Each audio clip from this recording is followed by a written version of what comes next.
wrapping your mind around your life is pretty hard because you're up to negative. It's like trying to understand the ocean while learning how to swim. On most days, you're just busy to keep your head above water, so it's not easy to figure out what to do with your life and how to spend your time. There are millions of distractions: your family, friends, romantic partners, boring work, and exciting projects, video games to play, and books to read. And then there's a couch that somebody needs to lie on.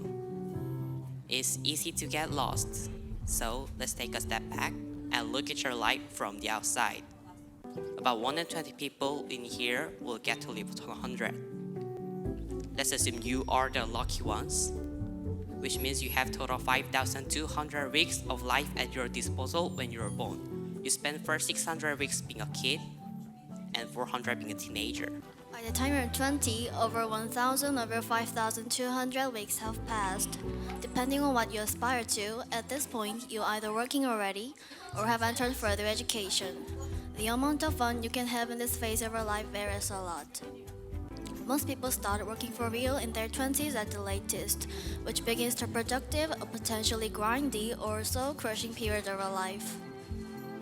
People tend to work until the age of 65, which means that you'll spend at least 2,000 weeks of your life with serious adult work, hopefully in a job that makes you feel good and appreciated or that makes the world better.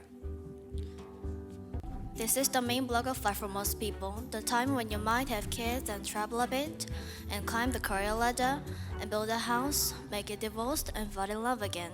In this phase, you transition from being young to middle-aged to old. Not old, but the young old of the 60s. At 65, you have used up 3,400 of your 5,200 weeks.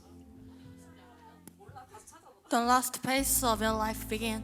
If you managed to acquire enough words to retire, in theory you are now have 1,800 weeks of freedom.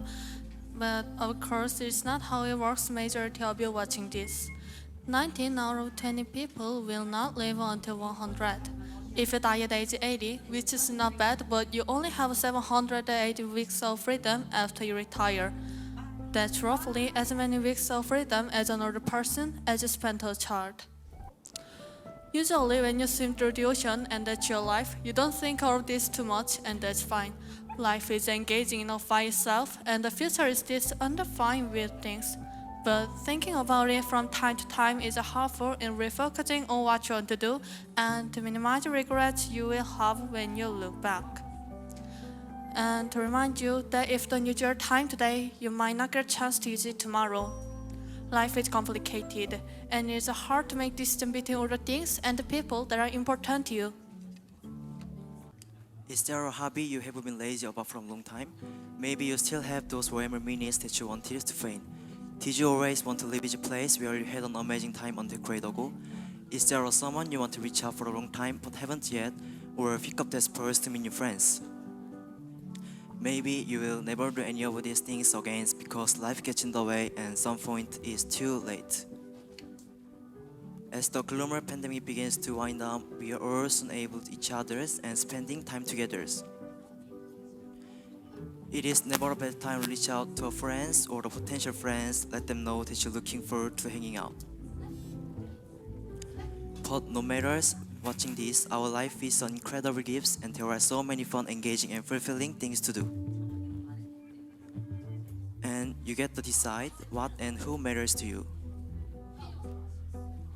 But the most is that you make actually decisions from time to time.